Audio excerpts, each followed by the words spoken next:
আমার বাসার সামনে দেখেন এখানে রাস্তার কাজ চলতেছে।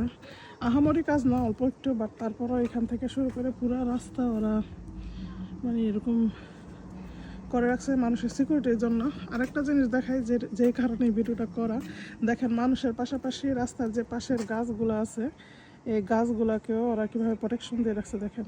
মানে রাস্তায় কাজ চলতেছে, রাস্তার কাজ কিন্তু ওইখানে চলতেছে, গাছের সাথে তেমন লাগবেও না, তারপরেও দেখেন প্রত্যেকটা গাছ কিভাবে ওরা প্রোটেকশন দিয়ে রাখছে। যে সামনে দেখেন ছোট্ট গাছ যেটা, সেটাও এরকম প্রোটেকশন দেওয়া দেখছেন। এখানে একটা উন্নত দেশ আর অন্য দেশের মধ্যে তফাৎ দেখেন। মানে মানুষের সাথে সাথে এখানে রাস্তার গাছগুলো প্রোটেকশন দেওয়া, বিষয়গুলো খুবই সুন্দর, যেন গাছগুলো কষ্ট না পায়, নষ্ট না হয়, এই তো।